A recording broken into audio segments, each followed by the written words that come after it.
저는 어제도 예. 뭐 중재파 의원들하고 같이 안 대표님 만나서 좀 더 이야기했었는데요.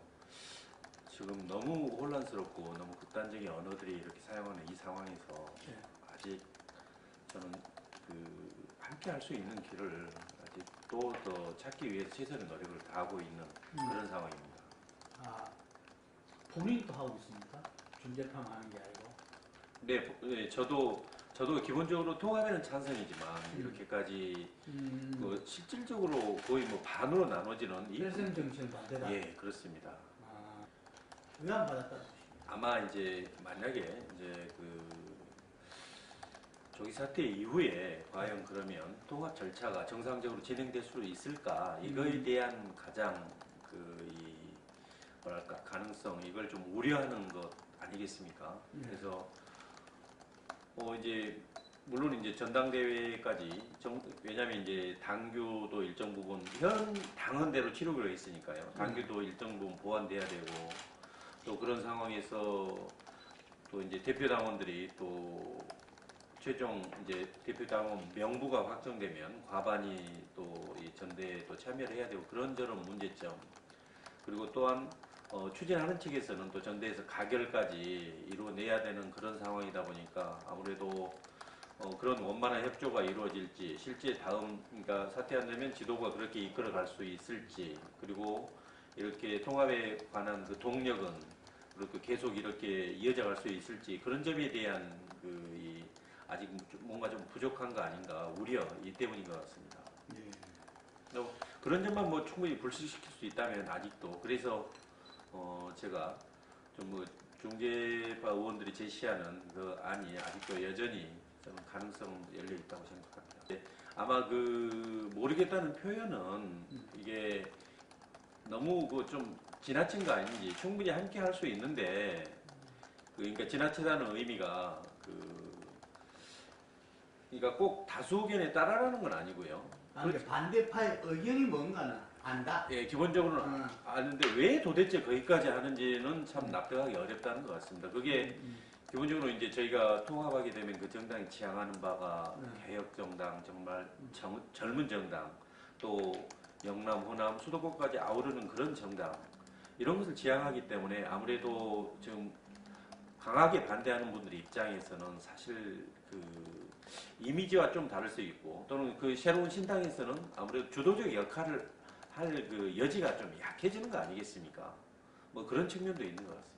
아직 시기라든가 방식, 내용은 정확히 조율된 건 아닌데요. 이제 그게 어떤 의미냐면 바른정당도 이학재 의원이 이제 통합에 함께 하기로 하면서 어느 정도 좀 봉합된 측면이 있지만 아직도 지금 또 원희룡 지사라든가 또 이제 더 이탈 가능성도 있고 하기 때문에 거기도 나름 내부적으로 정리할 필요가 있는 거고 저희 당도 지금 극심하게 반대하는 분 이렇게 있기 때문에 지금까지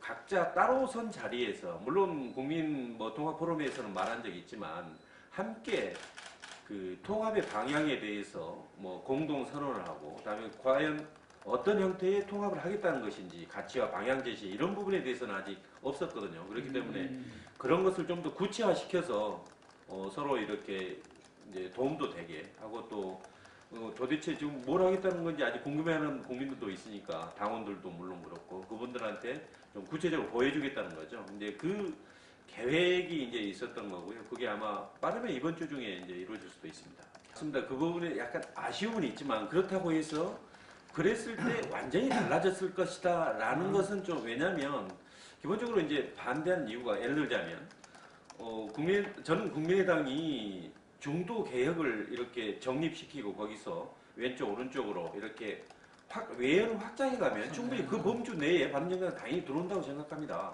우리 강령도 당연히 나와 있으니까요. 그런데 이 감정적인 부분도 일부 개입돼 있지만 또한 과거 적폐 세력과도 일부 또 거기서 또 뿌리가 연원이 거기서부터 이렇게 나온 그런 점도 있습니다. 그런데 이제 한 가지 예를 들자면 이제 대북 문제, 햇볕 정책 이런 거 가지고 할 때도 너무 차이점만을 가지고 이야기를 합니다. 왜냐하면 지금 핵미사일 상황에서 햇볕 정책도 좀 3.0으로도 이제 버전이 올라가야 되는 그런 상황에서 공통점을 찾고 더 극복해야 될 길을 찾아야 되는데 지금 다시 돌아가서 그냥 단정적으로 뭐 이렇게 차이가 거기는 아직도 냉전적 안보가 아니다. 저는 그렇게 보지 않거든요. 그렇게 이제 하다 보니까 너무 차이점만을 부각시킨 거 아닌지. 그리고 호남은 저희가 당연히 호남에서 만들어진 가장 소중한 그러니까 어머니와 같은 곳입니다. 근데 그 진짜 호남의 그 뜻이 그러면 호남을 버리고 다른 데 가라는 의미는 아니죠. 여기를 토대로 해서 전국으로 확산해서 정말 전국 정당이 돼서 집권까지 해라는 그런 의미 아니겠습니까? 그러니까 호남을 기반으로 해서 전국적으로 뻗어나가겠다는데 그걸 가지고 호남을 버리는 거다. 탈호남이다. 이렇게 표현하는 걸 보면 이건 좀 지나친 표현 아닌가 저는 그렇게 생각합니다. 상당 부분 동의를 합니다. 왜 그러냐면 지금도 저희 지역구 광주 서구를 가도 이른바 여론 주도층이 그 이야기합니다. 일단 적어도 영호남 통합 이야기하는데 바른정당이 과연 그러면 영남의 대표냐? 그렇지 않다. 그러면 과거 이 군부부터 시작해서 쭉 이렇게 이 나라의 그 이제 예를 들면 보수 정권 시절에 쭉 이렇게 내려오면 5.18이라든가 계속 우리 호남 쪽을 많이 핍박을 했는데 거기에 대한 진정한 사과한 적이 있느냐? 그러면 아직 우리가 그 심정적으로 용서하기 어렵다라는 걸 이야기합니다. 그러니까 5.18 특별법만 놓고 보더라도 이렇게 깔끔하게 제대로 동의를 하지 않고 있지 않느냐. 진상규명하겠다는데 이제 그런 점들 이런 것들을 보면 역시 아직 이렇게 지금 심정적으로 완전히 이렇게 물론 DJ께서 다 용서해 주셨지만 이렇게 호남 유권자 입장에서는 그게 딱 마음을 열 수 있는 그런 상황은 아닌 것 같습니다. 그래서 그 부분은 일정 부분 좀 그런 부분도 있지만 그래야 이제 뭐 우리 당내 그 전당원 투표 결과로 보면 좀 더 아직은 통합 쪽이 좀 더 많은 전국적으로 봤을 때 근데 진짜 호남이 더 많은지는 아직은 좀 논란이 있습니다. 반대가 더 많다는 분도 있고 그런데 이제 적어도 당원들의 마음하고 이 의원들의 그 생각하고 좀 차이가 있는 거 아니냐라는 건데 일단 호남의 절대 다수가 지금 문재인 대통령께서 그 국정 수행에 절대적인 지지를 보내고 있는 상황이다 보니까 아무래도 좀 그 안에 저희는 한 10%에서 15% 국민의당 지지인데 그 안에서 그 큰 의미가 있는 차이는 아닌 것 같습니다. 근데 이제 금년 교수 여러 지적도 있지만 저는 이제 개인적으로 제일 아쉬웠던 점이 과거 처음 바른정당과의 뭐 통합 논의가 물고 또는 이제 단초를 제공한 그 이후부터 저희 당 내부의 그 절차적으로 이른바 호남 중진 의원들과 안철수 대표 사이의 그 소통 문제, 설득 문제, 설명 문제에 있어서 절차적으로 많이 좀 오해 소지가 있었고 또 말 바꾸기 논란 이런 것들이 있었고 이건 사실 일정 부분 안 대표께서 원인제고 함께 있습니다. 저도 옆에서 봤기 때문에 압니다. 그런 점이 많이 아쉽습니다. 또한 이제 그런 것들을 제대로 좀 풀었으면 좋았는데 그 이후에 그런 게 잘 안 풀어지고 일방적 독주 이런 측면이 있었고 아무래도 그 지난 8.27 전당대회에서 일단 안철수 대표께서 출마하는 데에 대해서 좀 호남 의원 대부분이 일단 이해를 하기 어려워했잖아요. 비록 50% 넘는 지지로 당선은 됐지만 그래서 그때부터 좀 이렇게 좀 적절치 않는 행보로 보아온 게 거기다 이제 그런 절차적인 문제, 소통 문제까지 같이 얹어져 있다 보니까 지금 현 상황에서는 리더십의 문제를 심각하게 지적하고 있는 뭐 여기까지 이런 사태까지 이르게 된 것 같습니다. 그러니까 그 일련의 과정을 간략하게 좀 말씀드리면 첫째 이제 논란의 여지가 있는 게 8.27 전대 출마할 때 그때 후보 간 토론회 때 바른정당과 뭐 연대 선거연대 하겠느냐 선거연대도 안 하겠다 통합하겠느냐 없다 이렇게 이제 답변한 건데 그러면 그때와 지금이 뭐가 다른데 왜 말 바꾸기 한 거 아니냐라는 건데 당시는 지금 이제 1차 탈당 후에 상황이기 때문에 20분 정도가 계셨습니다. 그러니까 김무성 대표 등도 있었죠. 그러니까 직접적인 책임이 있는 분들이 있었죠. 국정농단에.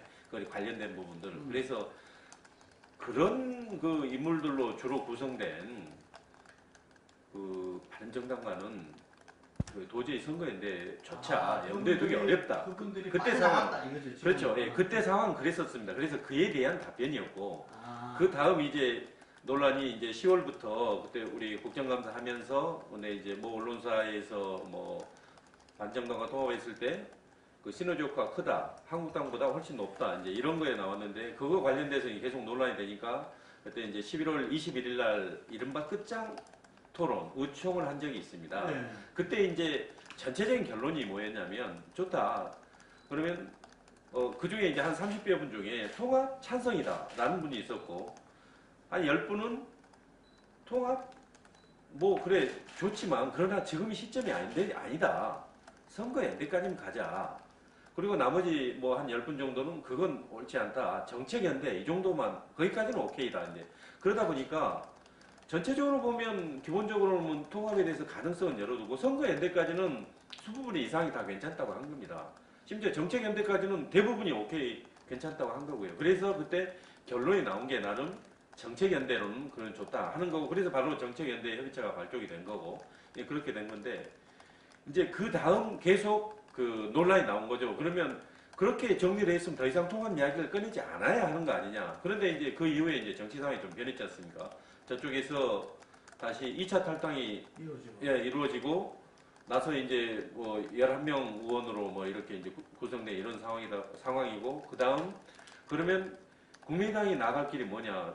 지금 지방선거는 가까우고 그러면서 외연 확장하면서 이런 거 필요하다. 그러면서 통합도 하나의 방법 아니겠느냐. 그때는 이제 주로 뭐 덕성여대라든가 서울대 이렇게 강의할 때 이제 나온 이야기인데 그럼 왜 통합 이야기를 또 꺼냈느냐라는 겁니다. 그거 다음에 이제 다른 그 이른바 반대하는 의원님들하고 또 면담 과정에서 그러면 지금 통합 추진하고 있느냐, 통합도 할 거냐. 그래서 아니 그건 아니다.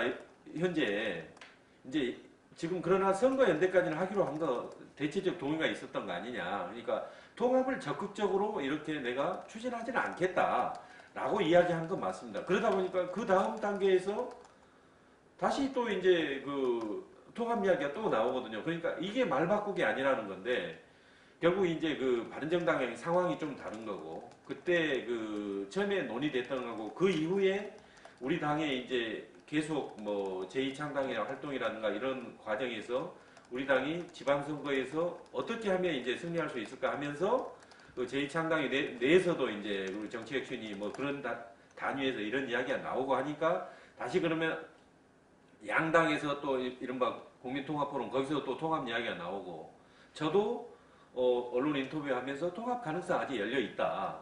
그리고 제대로 뭐 시너지 효과 내려면 그래도 만약에 그 우리 당의 다수가 동의한다면 12월 정도에 뭐 일정 수준의 그 결과가 나타나야 되는 거 아니야. 그렇게 언급했듯이 이제 이 과정입니다. 이 과정에서 말 바꾸기 논란이 계속 나온 거죠. 근데 나름 안철수 대표께서도 이 완전 말 바꾸기는 아니다. 사실 이런 상황이기 때문에 이렇게 설명은 할 수는 있습니다.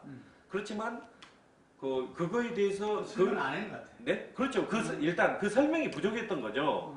다시 말 안 하겠다 하고 나서 그 다음에 어디 대학 가서 말할 때 그러면 왜 이런 상황이었는지를 좀 더 설명을 했으면 아마 중진 의원들께서 좀 더 이해할 수 있고 그럴 수도 있겠다 했을 텐데 그거 없이 얘기가 나오니까 말 바꾸기 아니라는 거고 그걸 또 현재 있어서 반대하는 분들은 또 이렇게 완전히 계속 그거 가지고 공격하는 거고 지금 그 상황입니다. 그러니까 사실 그런 문제에 대해서 뭐 수시 소통이 되고 좀 이해를 해준다면 이럴 수도 있겠다. 제가 보기에는 그 정도 상황인데 그게 이제 갈등이 전복되다 보니까 지금 이렇게 이제 심하게 말하는 이 지경까지 이른 것 같습니다.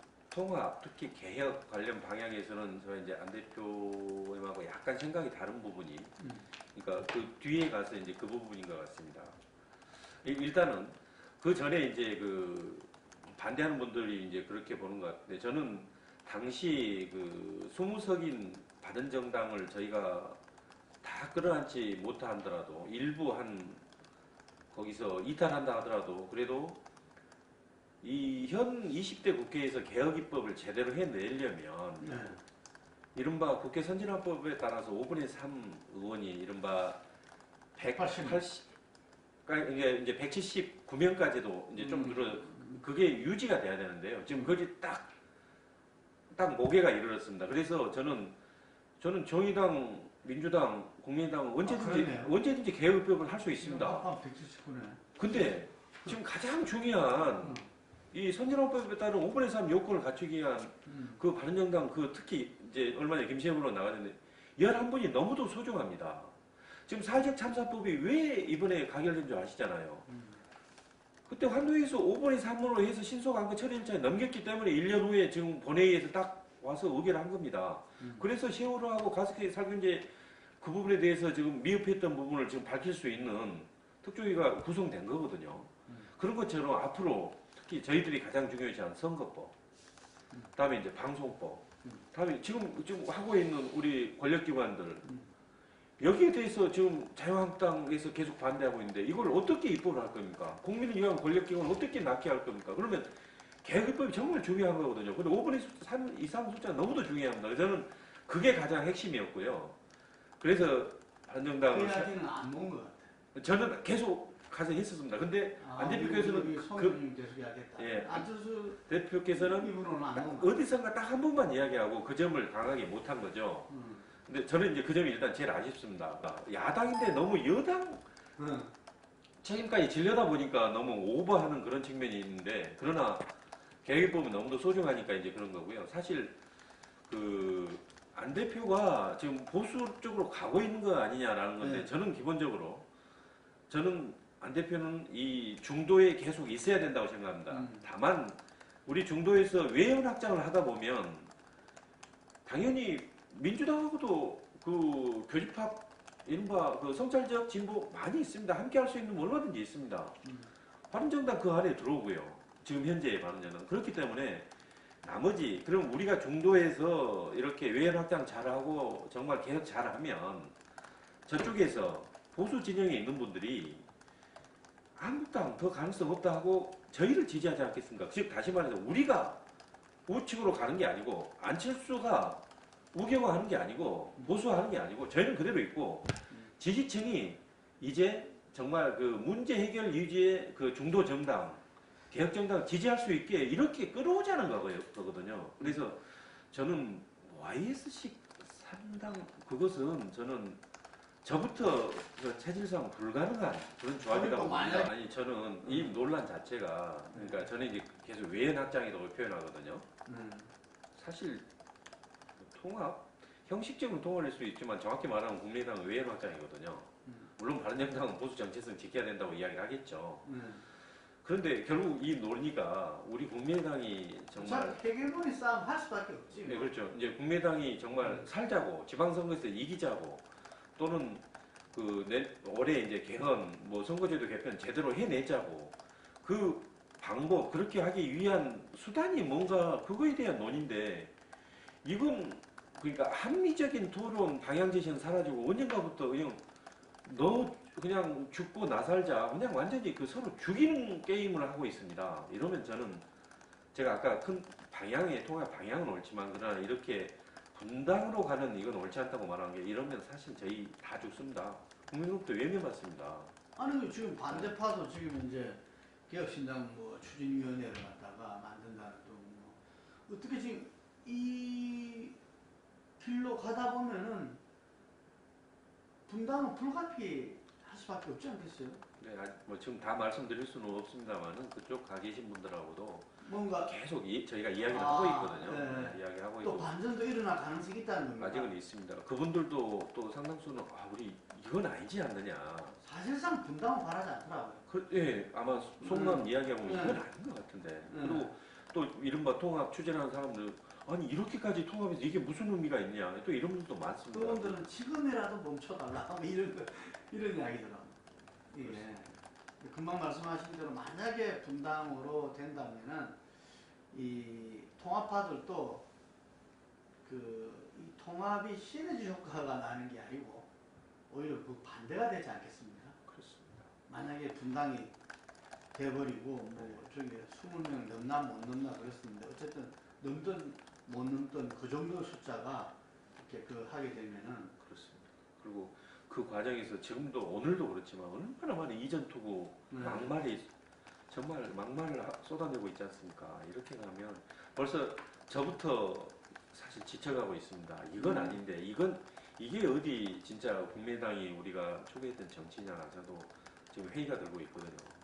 예, 그럴 것 같습니다. 근데 이제 지금 단계에서는 저는 그러니까 북한의 핵 미사일 상황에서는 대북 정책이라는 게 통일 정책이라는 게 크게 차이가 날 수가 없어진 거 아닌지 많이 좁혀졌다고 생각합니다.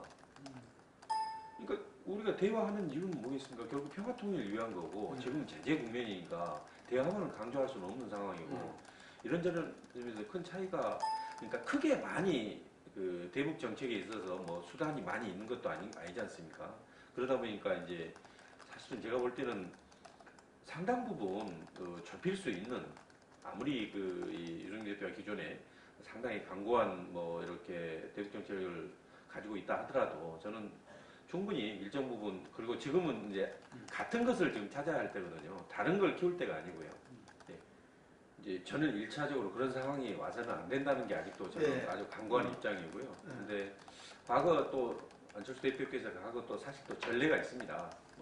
경상남도 의원 실제로 지금 민주당으로도 제명돼서 뭐 국민의당으로 활동한 그런 또 사례도 있기 때문에 그걸 가지고도 또 내로남불 아니냐 또 이제 이야기하는 분들도 있는데요. 이제 합의 이원시 비례대표 관련 부분은 저는 뭐 안철수 대표께서 그 표현이 된다 절대 안 된다라는 의미보다는 저는 원론적 수준의 기본 국민의 선택을 그건 기본 뭐 원론적 누구나 할 수 있는 이야기 아니겠습니까? 저는 그렇게 봅니다. 그럼 그거는 될 수도 있겠네요. 실제 정치적 상황이 이제 어떻게 전개되느냐에 따라서 그때 상황을 봐야 될 것 같습니다. 이제 저는 이렇게 봅니다.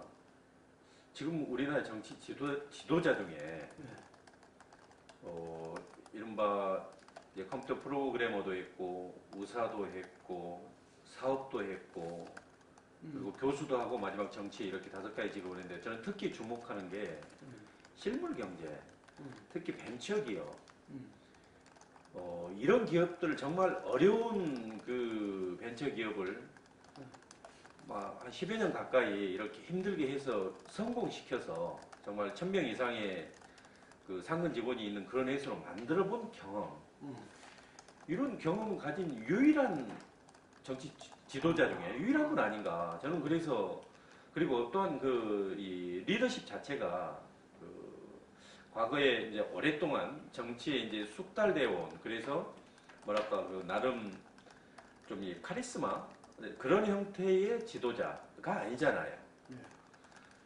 그래서 그러니까 어떻게 보면 뭐 혼자 그냥仙년 같기도 하고 그렇지만 적어도 우리를 완전히 이렇게 우리한테 실망시키지 않을 그러니까 일정 수준의 그러니까 가까우면서도 뭐 이렇게 아주 잘할 것 같지는 못하더라도 적어도 대부분을 어느 정도 만족시켜 줄 수 있는 그런 지도자 아닌가. 그래서 저는 이제 4차 산업혁명 시대에 와서 제대로 4차 산업 오늘 뭐 비트코인 이야기도 나오고 있습니다만은 블록체인 여러 가지 나오는데 이런 것들을 제대로 이해하면서 이렇게 경제 정책 이런 것들 제시해 줄 수 있는 지도자 이런 지도자가 한번 이렇게 국민들이 찾지 않을까라고 생각합니다. 아직 문재인 대통령께서 이제 여기까지는 아직도 너무 적폐청산이 너무도 중요하고 또 이제 과거에 아직은 이제 산업화에서 민주화 세대가 상당 부분 아직도 광범위하게 영향을 미치는 상황에서 아마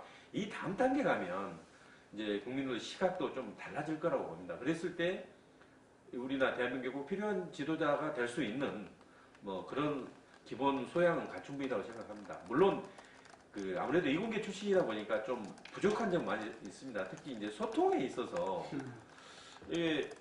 이렇게 쭉 1시간 이야기하면 과연 이분이 나랑 공감대를 어느 정도 형성했는지 이런 거에 대한 느낌이 잘 안 오는 경우가 있거든요.